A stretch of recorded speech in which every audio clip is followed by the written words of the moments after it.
Како што најавив, мој следен гостин, министерот за надворешни работи Бујар Османи. Добро утро, добре дојдовте во студиото на Утренски брифинг. Добро утро, благодарам на поканата. Ќе почнеме со она што е најактуелно кај нас, она што се случуваше во четвртокот и петокот во Охрид и Тешево. Преспа форумот за диалог, го проследив настанот во Охрид и можам да кажам дека беше изненадувачки добро организиран. Па да, се уште одекнуваат позитивните коментари од тој настан на кој што работевме доста време во Министерството за надворешни работи да создадеме една платформа каде што ќе се прикаже нашата приказна пред светот и мислам дека и по однос на одзивот на луѓето кои што дојдоа да покажат почит кон нашата приказна, меѓутоа и да ги дадат од таму пораките за тоа што се случува по однос на нашето досие, по однос на целиот Западен Балкан, но тоа што е најважно што целиот регион беше таму. И некако ние стануваме платформа низ која што зборува регионот пред Европската Унија, пред светот, а тоа е создадено, се разбира, преку кредибилитетот на нашата приказна, меѓутоа преку и разбирање на моментот и добрата организација, што велите ви. Пред да поминеме на пораките, прво мора да ве прашам за присуството, поточно отсуството на Бугарија, а и не сум сигурна дали видов представник на грчката актуелна влада. Да. Беше од Грција беше заменик министерот за надворешни работи господинот Коста Фрагојанис, кој што присуствуваше и на панел на министерскиот со мене, но имаше представник и од бугарското министерство за надворешни работи, тоа беше директорот за билатерални односи. Се разбира, Бугарија е пред избори, не можам да кажам дали е тоа порака што не беше министерот, иако министерот сам ми се извини дека не може да дојде заради тоа што они веќе организираат избори за некој ден и министерството од тој аспект е зафатено. Меѓутоа, во секој случај, мислам дека присуството на регионот, присуството на голем број представници, над 20 министри за надворешни работи, 4 премиери, 3 председатели на држави, високи представници на САД, на Европската Унија, зборуваше за фактот дека Северна Македонија ја ставивме сериозно на мапата на вакви меѓународни конференции низ кои што регионот се обраќа на светот. Пораките, ако ја гледаме поголемата слика од поважните панели, од поголемите панели, е дека САД ја искара Европската Унија за она што го направи кога сме ние и Албанија во прашање, а пак од балканските панели можев да заклучам дека Балканот се врти кон себе. Таква е и Мал Шенген иницијативата или Б6, како што ја велите. Дали ова ќе продолжи да биде вака, секако ние остануваме посветени на патот на Европската Унија, но дали сега, откако се случи се што се случи повторно, него добивме датумот за онаа меѓувладина конференција, сепак ќе се обидеме прво повеќе да ги зајакнеме овие балкански врски. Видете, јас мислам дека тоа што некогаш земите од регионот зборуваат критички кон Европската Унија, тоа е заради тоа што чувствуваат емоција, затоа што ја сакаат Европската Унија. Иначе кога не би ја сакале, би ја игнорирале, воопшто не би се впуштале во такви критички коментари зошто нема прогрес. Така да прво основната порака беше таму дека географски, историски, политички Балканот нема алтернатива освен да биде дел од Европската Унија, односно дека тоа е парчето кое што фали за да Европа биде комплетна. И тоа и од земјите од регионот беше таа констатација, и од земјите на Европската Унија, и од Соединетите Американски држави. Значи, тоа е основната порака. Балканот еден ден ќе биде дел од Европската Унија. Но се разбира, за да се стигне до портите на Унијата, треба да се отварат патиштата до портите. А кои се тие патишта? Регионалната соработка. Да се отварат фрагментираните пазари. Очигледно дека овој мал пазар од 18 милиони луѓе помалку од колку што има жители Париз е фрагментиран во толку мали пазари кои што ги го прават неатрактивен за странски инвеститори, кои што создаваат такви административни пречки да не може никако да се ослободи ослободи потенцијалот кој што го има пазарот, а се разбира дека за да се спремите за да влезете во големиот пазар од 500 милиони, вие мора да покажете дека знаете да се однесувате и на помал пазар од 18 милиони луѓе. Од тука таа регионална соработка е клучен тест за регионот дали е зрел за да продолжи понатаму во големата унија. Иницијативата Б6 само временски се случи во Охрид и го искористивме присуството на министрите на Преспа форум за диалог, меѓутоа беше посебна иницијатива. Тоа е нова иницијатива која што ја лансиравме, а тоа е да се создаде платформа за редовни неформални состаноци на министрите за надворешни работи.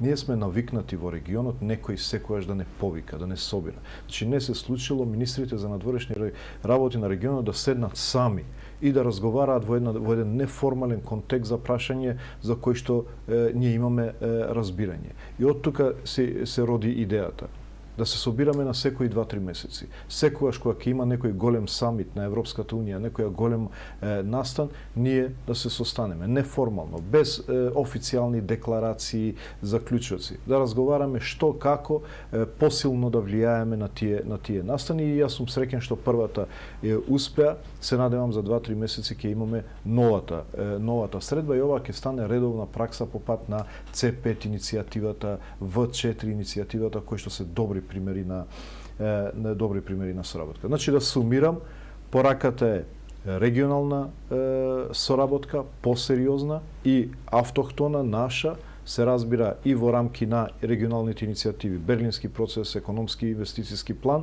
но и без алтернативност на членството, но очигледно Европската унија мора нешто да направи. Консензусот го блокира проширувањето, нема дилема дека ова блокирање ќе продолжи веројатно и понатаму ако не се најде начин како да се надмине оваа блокада низ која што е влезено во Токму тоа беше фокусот на поголем дел од разговорите на Преспа форумот, а она што представниците на Соединетите Американски држави го упатија кон Европската унија е дека го губи кредибилитетот со ваквите своји постапки. Како вие ќе ги оцените сите овие постапки во низа неуспешноста и неумешноста на Унијата да најде решение на еден ваков проблем? Ова го прашувам бидејќи ние веќе претходно имавме договор за добрососедство со Бугарија. Ова не требаше да биде проблем. И сите и нашите регионални лидери и учесници во форумот, но и представниците на САД го кажа истото тоа, дека Унијата е на потек и дека грешката е кај Унијата, што не успева да се справи со ова. Видете, прво пред да одговорам директно на тоа прашање, самиот Преспа форум за диалог и успешноста на оваа конференција покажа дека земјата има сериозен капацитет за сериозни меѓународни настани, но тоа што е блокирана од различни прашања кои што немаат никаква корелација со Европската унија, не и даваат можност на земјата да се покаже. Еве една мала шанса во која што имавме шанса и како МНР и како вработени, и тоа им го кажав на вработените на крајот. Им реков, ние имаме капацитет за многу големи работи, но за жал не блокираат и не оставаат да го покажеме тој потенцијал. И очигледно и Унијата е фрустрирана. И ако сте ги следиле панелите и некои представници на Европската унија беа и самокритични, бидејќи очигледно начинот на функционирање е фрустрирачки за Унијата. Блокира процеси, буџетот беше блокиран, многу прашања беа блокирани. Еве очигледно проширувањето е целосно блокирано заради овој начин на функционирање и тука ќе мора Унијата да рефлектира по однос на тоа што потоа. Ние знаеме дека и Унијата е свесна дека членството на Балканот во Европската унија е геостратешко прашање. Дека не може да има Унија која што е силна, која што е комплетна, која што е безбедна, која што може да влијае на другите региони, а да има Но тоа е декларативно, не работи доволно за да го видиме тоа на дело. Они знаат дека тоа е така. дека е во нивни интерес членството, колку е што е во наш интерес. И дека да оставаат непокриен регион, како црна дупка во срцето на Европа, ќе се одрази врз безбедноста на Европа. Затоа што тука ќе се собираат сите несакани елементи од целата Унија, па и од целиот свет, за да може да биде ова порта за да влезат во Европската Унија. И они за тоа се свесни. Но блокирани се заради тоа што начинот на одлучување е таков, со консензус. И ветата го блокираат процесот. И се разбира дека се чувствува таа фрустрација во Европската Унија, меѓутоа едно нешто излезе од оваа конференција. Европската перспектива на регионот, колку е важна за регионот, толку е важна и за Европската Унија. И тука овој пат не е едностран. И влогот, инвестицијата е двострана и важноста е двострана. И мислам дека за тоа Европската Унија ќе мора да седне, да рефлектира и да каже што понатаму, но тоа не значи дека ние треба да чекаме додека Европа рефлектира. Додека Европа рефлектира, ние мора да бидеме спремни да почнеме регионално да соработуваме, да продолжиме со реформите, бидејќи нема начин како да се одржи оваа блокада постојано. Ќе има пробив. Кога ќе се сфати дека ова станува веќе сериозно за Европската Унија, ќе има пробив, но не смееме ние тогаш да бидеме неподготвени кога ќе биде тој пробив, и затоа сметам дека и оваа конференција беше важна и дома да се даде пораката дека перспективата е таму, ние мора да продолжиме со реформите. Но мислам дека на сите дома им беше јасно каде ни е перспективата, само проблемот е со Европската Унија. Зборам, ова разочарување сега не смее па да не олабави дека процесот е блокиран, Бугарија не блокира, ние да прекинеме со реформите. Не, ве уверувам дека Европската Унија не прв пат се наоѓа во една ваква криза. Да, имаше има излезено не сме и посилна. единствена главоболка на Унијата. Тука се и дел од државите кои отстапуваат од европските вредности. Тука се и дел од државите кои го блокираа буџетот. Британија била блокирана со децении за да влезе во Европската Унија од Франција. Иста блокада како што ние имаме сега. Но излезе и посилна Европската Унија, така да ќе излезе пак и посилна. Нас не сме да не најде неподготвени. Ние треба да продолжиме со внатрешните реформи, со подготовка за членство, со регионалната соработка и додека се разбира се надминат овие прашања. Да преминеме тогаш на нашиот спор со Бугарија. Очекувате ли во октомври да добиеме датум за таа меѓувладина конференција која чекаме толку долго? Видете, мора така да се поставиме. Јас и на моите соговорници со кои зборувам, велам, најлошо е ако ова стане навика и на Европската Унија дека има таму еден проблем, треба да се реши. Не. Значи, наша цел е следниот прв термин да се деблокира процесот и целата енергија да се ориентира кон новото јуни, а тоа е септември. Какви се реалните очекувања? Ги знаеме вашите напори, очигледно е, но очекувањата реални, бидејќи сега Словенија го презема председателството. Ве слушав на форумот, рековте дека она што новинарите го велат португалски предлог, вие го велите предлог на председателството, што би значело дека и словеничкото председателство би продолжило со истото. Така е.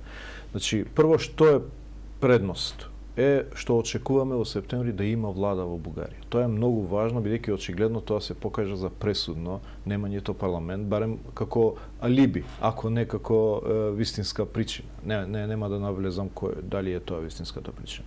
Меѓутоа би требало да има влада.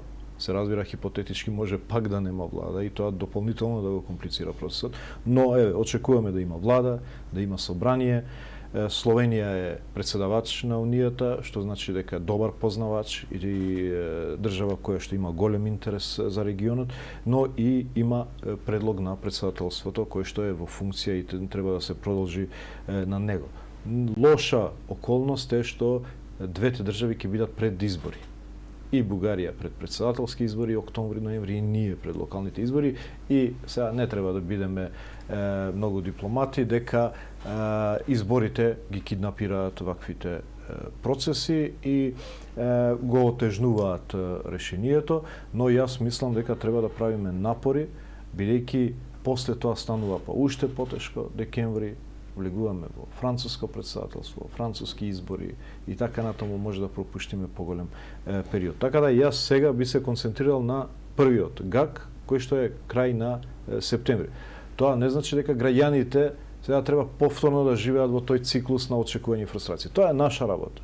Ќе ја завршиме таа работа со сите фрустрации. Државата треба да продолжи како да ги нема овие циклуси со реформите, да продолжи да живее најнормално, а улога на дипломатијата, улога на државата е овие процеси да ги обезбеди. Но таму имаат некое национално единство и власта и опозицијата во Бугарија. Тоа го велат и бугарските представници, но и нашите колеги новинари со кои што разговараме во Софија. Како ќе се справите со ова и да дојде цврста влада? Предпоставувам нема многу да смени во ставовите. Видете, лесно е да имате национално единство кога прашањето не ве засега воопшто. Вие сте членка, се работи за прашање на друга држава и тогаш многу е лесно сите да имате иста позиција. Кај нас е поинако. Затоа што прво се работи за наши прашања, второ се работи за наша иднина, за наш прогрес на државата, наша перспектива, дали нашите луѓе ќе останат внатре или ќе продолжат да бегат со поголема динамика затоа што не гледаат перспектива и затоа не очекувајте таков комодитет кај нашите политичари каши бугарските. Бидејќи и за нас да беше за друга држава и ние ќе бевме Не очекуваме комодитет кај нашите. Прашувам како ќе се справите со тоа национално единство. Во контекст на тоа и граѓаните често го поставуваат тоа прашање како може Бугарија да се единствени, ние да не сме единствени. Како ќе се бориме против тоа? И ние сме единствени за прашања кои што не засегаат нас. Кои што се однесуваат за другите, сите сме единствени. Но кога е за вас, тогаш има различни идеи, има различен притисок и интензитет. И ја мислам дека добро се справувавме. Начинот на кој што се беше спроведен ГАК, последниот состанок на Европската унија, во кој 26 земји членки гласно зборуваа дека ова не смее да се случи на Северна Македонија. Едноставно беше Бугарија оставена сама во своите позиции во Советот за општи работи, е резултат на нашиот конструктивен однос. Ние и покрај притисоците што ги имавме од опозиција, од јавноста, не навлеговме во негативен дискурс со Бугарија и мислам дека го добивме пред очите на светот дека ние сме во право и така треба да продолжиме. Постигнавме етнички консензус и тука сакам да се свртам, веројатно мислите и на резолуцијата на опозицијата. Тоа што МНР владата, да не кажам дека е само моја улога, постигнавме за прв пат да имаме етнички консензус по однос на овие прашања кон Бугарија. Македонци, албанци, турци, сите. Никогаш државата нема зборено вака во еден глас по однос на ова прашање. Најголемата грешка што може да ја направиме сега, од една државна позиција, која што добива и кредибилитет пред светот, затоа што тие гледаат дека не е само ова етничка емоција на македонците, туку е државна позиција на сите граѓани, која што успеавме да ја создадеме како таква, некој сега да ја претвори повторно во етничка. И тука се плашам и тоа ми беше првата реакција кога ја видов резолуцијата, ако заради некакви политички, партиски амбиции, изборни амбиции, некој ризикува овој државен консензус кој што го постигнавме да го претвори во етничко прашање повторно, тоа е најголемата штета што може да ја направи на државата, на македонците пред се, заради тоа што овие прашања ги засегаат нив, но се разбира и на сите граѓани. И затоа мојот став е дека не треба да се брза со вакви прашања. Еве, ако ме прашувате како ДУИ, бидејќи сум и представник на ДУИ, ставот наш е дека треба овој процес да се започне од нула, да седнат политичките партии, а ако треба да се донесе некаква резолуција, треба да биде производ на консензус помеѓу сите, а не наметнато од една политичка партија. Се плашам дека, како што реков, претварање од државна во етничка позиција е најголемата штета што може да се направи. Велите дека тоа се обидува да го направи опозицијата? Не знам дали свесно или несвесно. Меѓутоа, замислете оваа резолуција да помине само со гласовите на пратениците од двете, бидејќи и СДСМ излезе со поддршка, да излезе со двете македонски политички партии. И ја нема поддршката и одел. А колку напор, и јас често кажувам, можеби не го решивме прашањето со Бугарија овие 6-7 месеци. Меѓутоа успеавме прв пат да ги сплотиме сите позади една државна позиција, што е извонреден. додатен ефект на нашата позиција пред светот, се разбира и пред Бугарија. И доколку некој тоа го зема здраво за готово, ова што ние како МНР го направивме, да сите стојат позади државните позиции и тоа го претварат во една етничка резолуција во собранието, мислам дека или не ги разбираат работите или навистина се не знам зошто несериозни. гледате на ова како на етничка резолуција. Ако се обиде да се помине на тој начин. Затоа е нашата позиција, еве зборам и како партија, е да седнат сите политички партии, да разговараат по однос на позициите и на крај да се излезе со една државна позиција, доколку сметаме дека таква треба да има, еве. Тоа е тоа единство за кое што зборуваме сите. Инаку перцепцијата на граѓаните е дека поголем дел од проблемите кои што ни се случуваат се политички, а не етнички. Барем во последниве неколку години таква е перцепцијата. Тоа и јас го велам, дека стигнавме во позиција да не разговараме веќе по етничка основа по однос на важни државни прашања. И тоа е, но да, тоа сите сме заедно блокирани. Но тоа не треба да се потцени тоа, треба да се смета како сериозна инвестиција на тие што работеле на овие прашања и затоа треба многу внимателно по однос на овие прашања. Господин Османи, да преминеме и на другите теми. Наметнати Европската унија наметна санкции кон Белорусија, ние со став се јавивме дека ги поддржуваме. Не е прв пат, во текот на изминатите неколку месеци слушавме ставови од нашата влада или од вашето министерство кои ги поддржуваат санкциите кон одредени држави, без разлика дали се работи за САД или за ЕУ. Па сакам да ве прашам дали ваквата проактивна меѓународна политика се должи на зголемената поддршка од Соединетите Американски држави која добиваме ние откако е дојдена администрацијата на Бајден. Бидејќи претходно можам да кажам дека и не бевме толку активни кога е глобалната политика во прашање. Видете, прво од кога сум јас министер за надворешни работи, ние имаме 100% хармонизација на нашата надворешна политика, усогласување со европската надворешна и безбедносна политика. Вкупната, кумулативна, ние е 94%. Но од кога сум јас е 100%, значи целосно усогласување, затоа што јас и ние сметаме дека тоа е нашата позиција, тоа е нашата обврска како земја кандидат, како земја членка на НАТО, аспирант за членство во Европската Унија, да ја усогласиме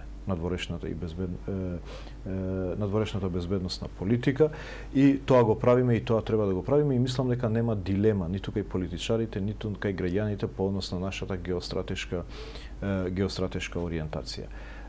Членството во НАТО, тоа значи проактивно учество во поддршка на вредностите што ги има тоа семејство во НАТО, меѓутоа и во Европската Унија. И тоа ќе продолжиме да го направиме како сериозна, како активна и проактивна членка на НАТО и земја кандидат во Европската Унија, земја која што ги споделува тие демократски вредности за кои што и се важни човековите права, во кои што е важна демократијата, владењето на правото и така натаму. Добро, уште остануваат реформи кои треба да ги направиме, барем кога и владењето на правото во прашање. Тука мора да продолжиме со голем интензитет. Разбирам дека не е лесно. Разбирам дека не е лесно прво за администрацијата која што некако така е сетирана, така и ние сме сетирани дека све е поврзано со динамиката на прогресот во Европската Унија. Некако го следиме морковот на Европската Унија. Како ќе правиме една реформа, пристигнува одредени резултати и во прогресот во Европската Унија. Сега тој морков го нема. Или се движи пребрзо, па не го гледаме, или воопшто не се движи. И сега ние мора да го смениме начинот на размислување. Дека и тоа сетирање кое што го имаме инкерентно некако во последните 30 години, дека све е поврзано со прогресот. Дека тоа треба да го направиме заради нашите граѓани на крај краишта. дека да, можеби немаме преговори, немаме отворење поглавја, бидејќи е многу важно. Го гледам јас искуството на другите држави. Ќе направат сериозна реформа, Европската унија ќе отвори ново поглавје или ќе затвори ново поглавје. И тоа е некако меѓусебно поврзано. Ние го немаме тој процес, ние мора да продолжиме со реформите со иста динамика, меѓутоа мотивација треба да ни бидат граѓаните. Тие да бидат задоволни од тоа што ние го правиме, а се разбира политичарите ќе ја добијат сатисфакција што ќе ги добијат изборите. Подобар живот овде пред било што друго. Да, мислам дека сериозно се работи во тој дел. Пандемијата зафати голем дел од нашиот простор и од енергијата на владата. Многу беше важно да се менаџира здравствената криза, да се менаџираат социоекономските последици од самата криза, и тоа консумираше сериозен дел од енергијата на владата во овие 2 години веќе. Добро, но можевме да забележиме дека владата и беше посветена на меѓународните односи, на решавање на спорот во некои моменти, можеби повеќе него на внатрешните прашања. Се разбира, и тоа е важно. Видете, можеби Министерството за надворешни работи беше во функција на обезбедување на таа надворешна политика и на тие цели на владата, и се разбира со проактивноста на МНР тоа се дава впечаток дека можеби владата повеќе работи во тој дел, меѓутоа секој министерство си работи во својот дел. Мислам дека здравствената криза се справува, социоекономските ефекти се менаџираат со бројните пакети на помош кои што ги дава владата, меѓутоа имаме и извештаи на важни организации кои што покажуваат прогрес на земјата во делот на демократијата, во делот на владењето на правото, и сето тоа се индикатори кои што мора да се следат и да се унапредат. Мора да прашам за реалните проблеми на граѓаните, имено оние кои се со истечени пасоши, не можат да ја напуштат државата, иако имаше изјава од ваша страна, од Министерството и од владата, дека сте испратиле допис до државите да ги им дозволат на нашите граѓани да може да ги поминат границите, но она што го читаме последниве 2-3 дена на социјалните мрежи е загрижувачко. Огромен дел од нив биле вратени од граница назад.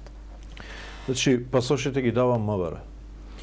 Дел од граѓаните не можеле да дојдат да ги обноват пасошите заради карантините, заради пандемијата. И од тука им истекле пасошите, роковите на пасошите, и не можеле да дојдат. Второ, имаше одредено поради менувањето на системот во МВР, одредено одложување, кое што сега функционира и граѓаните може да ги обноват пасошите без никаков проблем. Заради овие причини се појави случај да граѓани останаа во земји низ светот со истечени пасоши. Во одредени држави ние праќавме наши екипи од МНР за да ги сликаат и да им се дадат пасошите. Во други држави тоа не можевме да го направиме. Например, во Кина имаше 30-дневен карантин. Доколку пратевме екипа, тие прво требаше 30 дена да останат во карантин, па да ги сликаат, па да дојдат, и тоа беше невозможна мисија. Затоа мислевме да придонесеме, да помогнеме во ова прашање, и ги замоливме преку пратеници да се направи амандман, да се додаде на Законот за патни исправи со цел да се продолжи рокот преку закон. Тоа го направивме еднаш со уредба на влада во текот на пандемијата. Зашто тоа не успеа кај одредени држави? Затоа што секоја држава си има своја национална политика. Ние веднаш, откако законот се објави во службен весник, ги информиравме нашите ДКП-а. ДКП-ата ги информираа државите дека има нов закон во кој што секој пасош кој што е истечен до 31 јули трае, има важност според нашите внатрешни законски прописи до 31 декември.